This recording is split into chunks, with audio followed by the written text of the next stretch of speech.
Olá, tudo bem? Seja muito bem-vindo ao EGTI. Eu sou o professor Elianai, estamos na disciplina Tecnologias Emergentes e hoje falaremos sobre tecnologias disruptivas.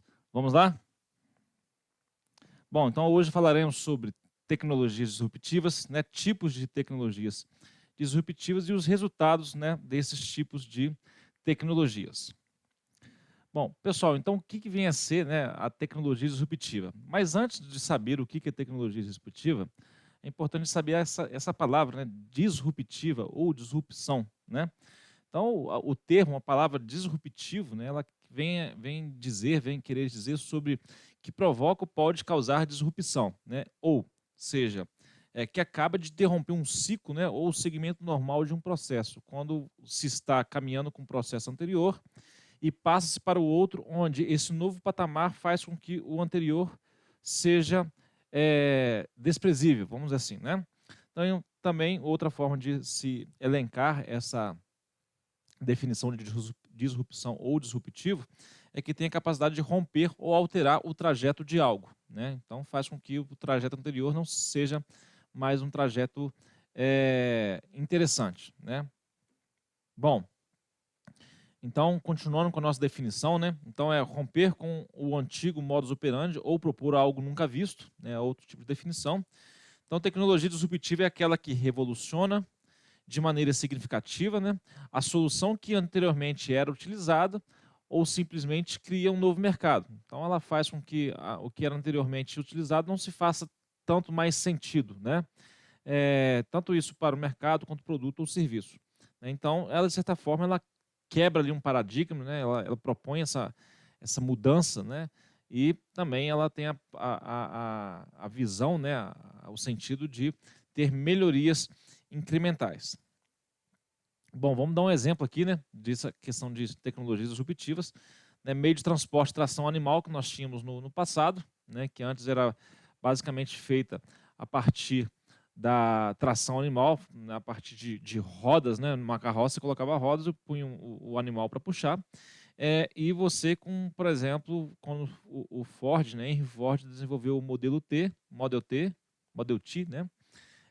então ele saiu da tração animal para a tração mecânica, a partir do motor, para a questão de transportar pessoas, de transportar carga, assim por diante.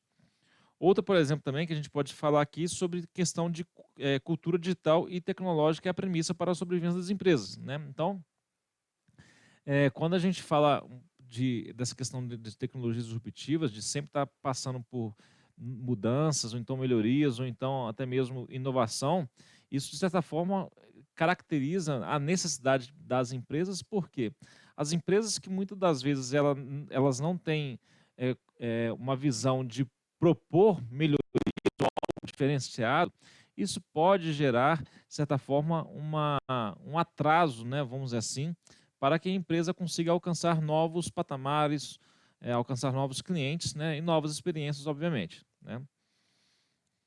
Bom, então só para a gente elencar esse conceito de disrupção, Então, as ascensões das tecnologias, tanto tecnologias também quanto a questão das revoluções industriais que ocorreram, podem ser considerados também meios de passagem, ou seja, de ser disruptivo de uma revolução para outra, Então a gente tinha lá na primeira indústria, na primeira revolução industrial, a gente elencando aqui como indústria 1.0, então nós tínhamos a mecanização, a mecânica básica, vamos dizer assim, a mecanização a tear, a questão da força a vapor, então era as características daquele momento, Depois veio a segunda revolução industrial, a produção, a indústria 2.0, que veio com uma conotação de, tanto em relação à questão das máquinas a vapor realmente gerar um volume intenso, mas não somente isso, a questão também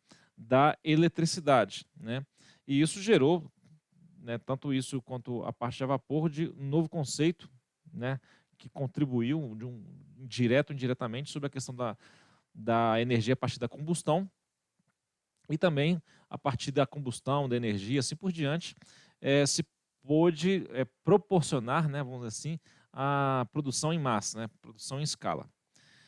Veio a indústria 3.0, né, que veio com a adoção, vamos dizer assim, da eletroeletrônica, e aí com a parte de automação, a parte de computadores, né, que pôde contribuir para essa terceira revolução, entrando a internet e assim por diante. E estamos, né, hoje, atualmente, na indústria 4.0, ou seja, na quarta revolução industrial, onde se propõe sistemas cyberfísicos, né, a inteligência artificial em conjunto com a internet das coisas, fazendo com que as máquinas sejam tão quanto inteligentes ao homem, ou mais inteligentes do que o homem, né, no sentido da capacidade de resolução e rapidez de problemas. Ok?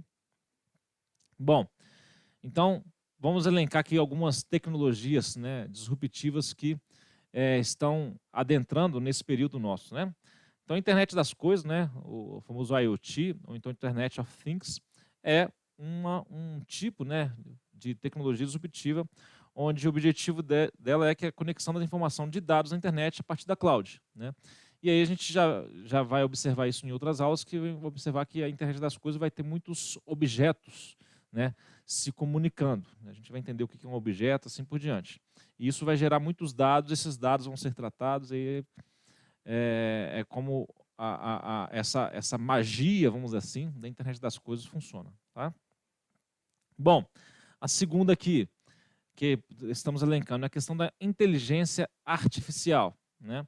Então, o que vem a ser? Né? Equipamentos, dispositivos que aprendem com as atividades realizadas e aprimoram as habilidades com base na experiência anterior, né? Acumulativa. A gente vai ver isso mais para frente, que isso tem a base, né? Isso proporciona o conceito, não só conceito quanto a prática de machine learning, de deep learning, de PNL, né? Programação neurolinguística.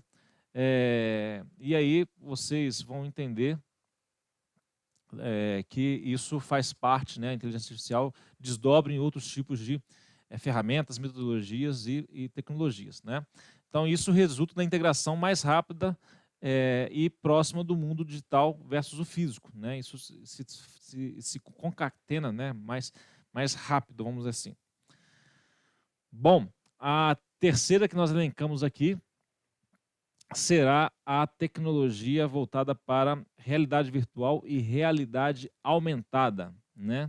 Então a gente observa isso aqui com criação, desenvolvimento, sobreposição de objetos, por exemplo, né, gerados por um computador em um ambiente real, interagindo com os meios e definindo melhores aplicações para necessidades diversas. Né? A gente já vê isso em várias empresas, né?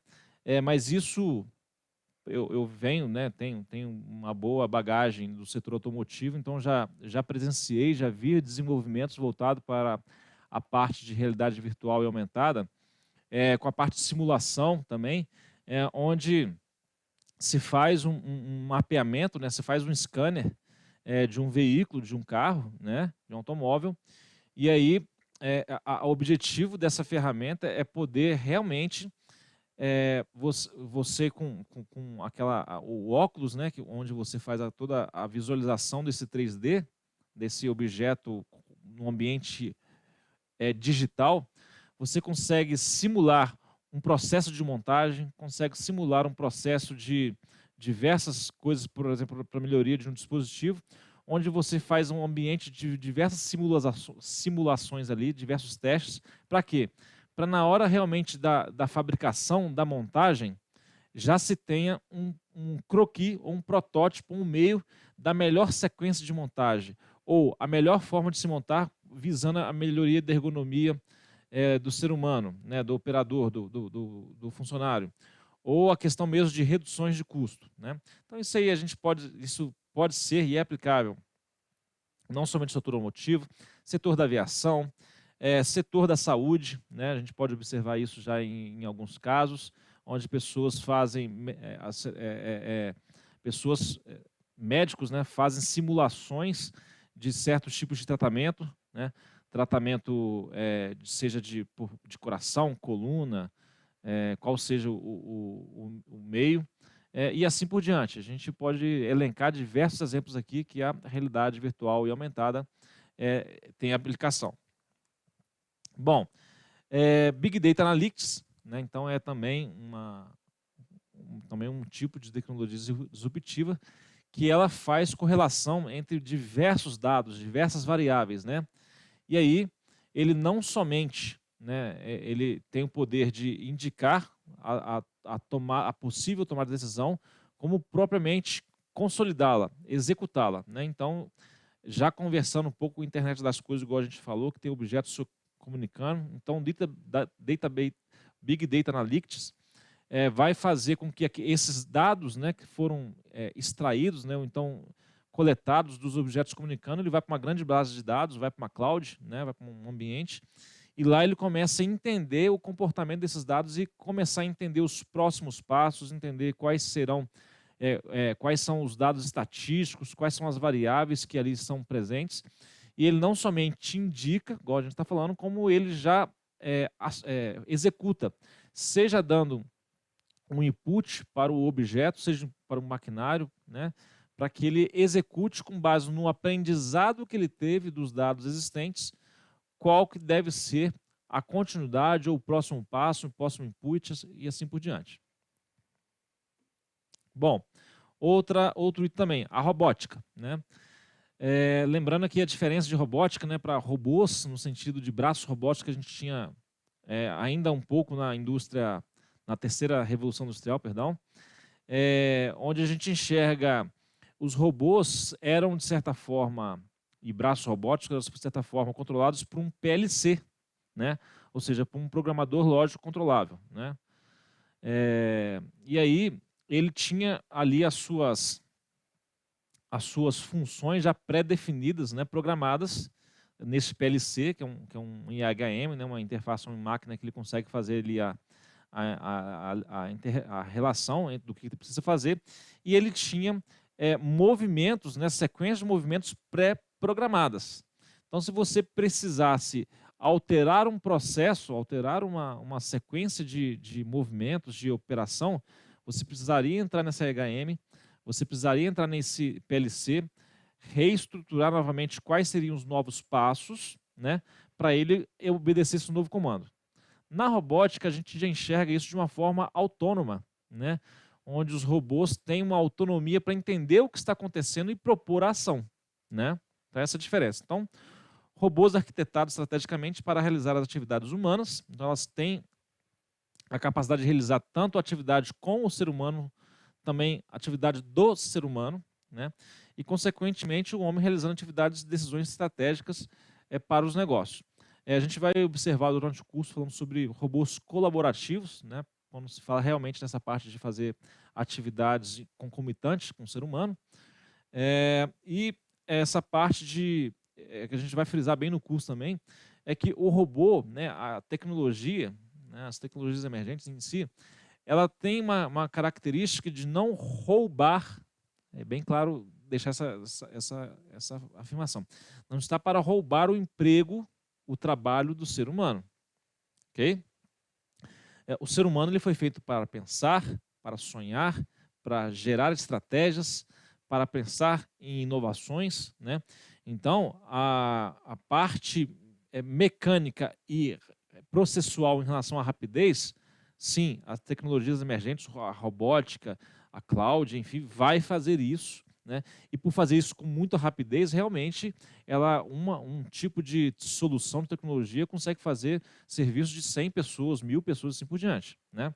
Mas das operações repetitivas.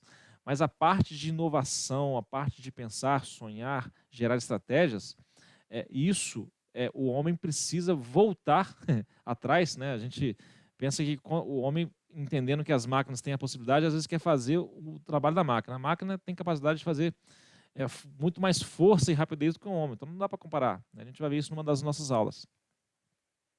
Então, a capacidade do homem está em relação à massa cinzenta, né? De poder gerar soluções, né, a partir de novos pensamentos e estratégias.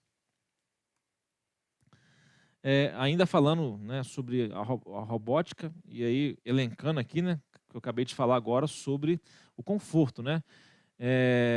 Então, as tecnologias disruptivas, ela de certa forma, principalmente no âmbito da robótica e outros âmbitos, ela colabora para o conforto do ser humano, né, para que ele tenha realmente menor desgaste físico, vamos dizer assim, mas aí, em compensação, deixa a disponibilidade para realmente o homem trabalhar o que ele realmente foi criado, vamos dizer assim.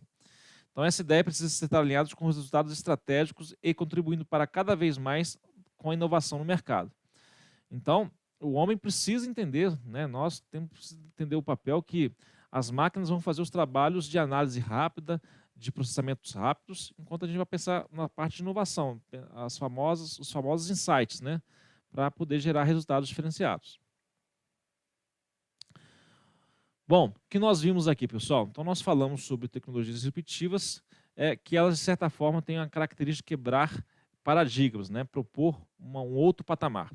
Além disso, né, as evoluções geradas pelo homem são para o seu próprio conforto, a gente já viu isso na aula passada, desde as primeiras revoluções industriais, né, desde lá da primeira revolução, que foi a revolução do cultivo, né, do plantio, e aí a revolução agronômica, e aí a gente observa que cada vez mais o homem está, então, as revoluções geradas pelo homem são para o seu próprio conforto, para buscar cada vez mais resultados para esta área que o homem foi feito, que nem a gente acabou de falar agora há pouco.